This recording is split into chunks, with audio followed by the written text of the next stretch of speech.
Super સહેલિયાના પ્રયત્નો હંમેશા રહ્યા છે કે ઘરમાં જ રહેલી સામગ્રીમાંથી કંઈક નવી પ્રકારની વાનગી બનાવીએ અને એકદમ સરળ રીતે બની જાય તેવી પણ હોવી જોઈએ. તો અહીંયા આજે આપણે શેકેલો પાપડ અને પાલકને બ્લાન્ચ કરી અને આપણે એક સરસ મજાની રેસીપી બનાવવા જઈ રહ્યા છે. ખૂબ જ ઇન્ટરેસ્ટિંગ બની રહી છે. સુપર સહેલિયાથી હું નિપા મિસ્ત્રી સ્વાગત કરું છું તમારા બધાનું મારા કિચનમાં. ચાલો જઈએ મારા કિચનમાં આજે શું બને છે. અહીંયા મેં કોથમીર લીધા છે. કોથમીરને ડાળખી આપણે કાઢી લીધી છે અને કુમળા પાન સાથે લઈ લીધા છે. તો અહીંયા આપણે 3 કપ મેઝરિંગ કપ આવે છે એના 3 કપ કોથમીર લીધા છે અને આ સાઈડ અહીંયા ફુદીનો લીધો છે. તો ફુદીનાની પણ આપણે ડાળખી કાઢી લીધી છે અને ફક્ત ફુદીનાના પાન જ લીધા છે અને એ પણ 3 કપ જ લીધા છે. તો ફુદીનો અને કોથમીર બંનેને આપણે 3 કપ લઈ લીધા છે અને હવે આપણે ફુદીનો અને કોથમીરને સરસ રીતે 4 થી 5 વખત પાણીથી ધોઈ લઈશું. ત્યારબાદ અહીંયા આપણે લેવાની છે પાલકની ભાજી. તો પાલકની ભાજીના લગભગ અહીંયા અમે 10 થી 12 નંગ પાન લીધા છે. તો એને આપણે બ્લાન્ચ કરવાની છે. તો આ રીતે આપણે એક કઢાઈમાં પાણી ગરમ કરવા મૂકી દીધું છે અને હવે આપણે એની અંદર પાલકના પાન ઉમેરી લઈશું. પાન આપણે ફક્ત 2 થી 3 મિનિટ માટે જ એને બોઇલ કરવાના છે, વધારે વાર નથી કરવાના. અને જસ્ટ 2 થી 3 મિનિટમાં બોઇલ થઈ જશે એટલે આપણે એને કાઢી લઈશું એક કાણાવાળા ગરણામાં. અને ત્યારબાદ તમે એને બરફના ઠંડા પાણીમાં પણ ઉમેરી શકો છો, જેથી કરીને એનો કલર એવો ને એવો રહે અને જરાક પણ ઝાંખી ન પડે.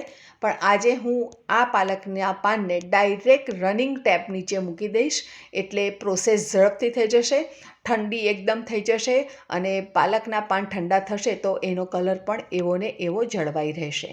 માટે પાલકની ભાજીને હંમેશા બ્લાન્ચ કર્યા બાદ આપણે એને આ રીતે ઠંડા પાણીથી ધોઈ લેવી અથવા તો ઠંડા પાણીની અંદર મૂકી દેવી. હવે આપણે પાલકની ભાજીને ટ્રાન્સફર કરી લઈશું એક બોલની અંદર અને એ જ બોલની અંદર આપણે ધોઈને રાખેલા કોથમીર અને ફુદીનાના પાનને અંદર ઉમેરી લઈશું. ત્યારબાદ આપણે અહીંયા એક મરીનો પાપડ લીધો છે અને એને શેકી લેવાનો છે. મરીની બદલે તમારી પાસે લીલા લસણના ફ્લેવરનો પાપડ હોય અથવા તો જીરા મરીનો પાપડ હોય કે પછી કોઈ પણ ટેસ્ટવાળો પાપડ હોય તો તમે લઈ શકો છો અને એને શેકી લેવાનો છે. અને ત્યારબાદ આપણે અહીંયા આ જોઈ શકીએ છીએ કે 20 થી 22 કળી લસણ લેવાનું છે. અહીંયા આપણે 1 ટેબલ સ્પૂન જેટલું જીરું લઈ લેવાનું છે. ત્યારબાદ 5 કપ જેટલા શીંગદાણા શેકેલા લેવાના છે. અહીંયા મેં ખારી શીંગનો ઉપયોગ કર્યો છે. અને ત્યારબાદ મારી પાસે અહીંયા લીલા 4 થી 5 નંગ મરચાં લેવાના છે જે તીખા છે, જેથી કરીને મેં અહીંયા 4 લીધા છે. તમે તમારા ટેસ્ટ પ્રમાણે તીખાવાળા ઉમેરી શકો છો. આદુના મોટા 2 ટુકડા લેવાના છે અને એને કટ કરી લેવાના છે અથવા તો જો તમારી પાસે પેસ્ટ હોય તો 1 ટેબલ સ્પૂન જેટલી આદુની પેસ્ટ અંદર ઉમેરી લેવાની છે.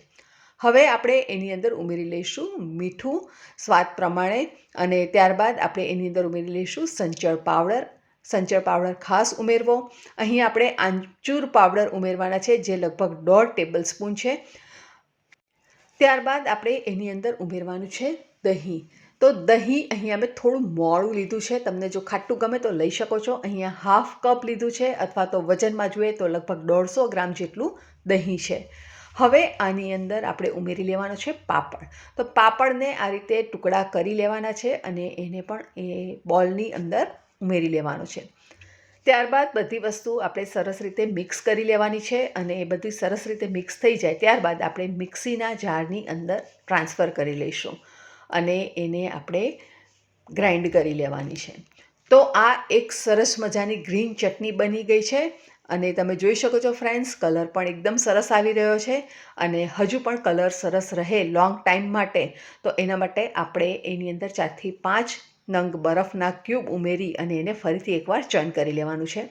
તો ચટણી રેડી છે. કોઈ પણ ફરસાણ સાથે, સ્ટાર્ટર સાથે કે પછી થેપલા, હાંડવો સાથે કે ઢોકળા સાથે પણ આ ચટણી ખૂબ સરસ લાગશે. સ્વાદમાં એકદમ સ્વાદિષ્ટ અને ઝડપથી બની જાય એવી અને એક નવા ઇન્ગ્રેડિયન્ટ જે પાપડ આપણે અંદર ઉમેર્યો છે એનાથી ટેસ્ટ ખરેખર ખૂબ જ સરસ લાગે છે. આ રેસીપી ચોક્કસ તમારા રસોડે એકવાર બનાવજો અને કેવી બની એની કોમેન્ટ પણ મને ચોક્કસથી જણાવજો, જેથી કરીને મને પણ આઈડિયા આવે કે તમને આ રેસીપી ગમી છે કે નથી ગમી. ફરી મળીશું નવી સહેલી સાથે. ત્યાં સુધી આવજો. Stay safe, stay healthy and keep watching super સહેલિયા.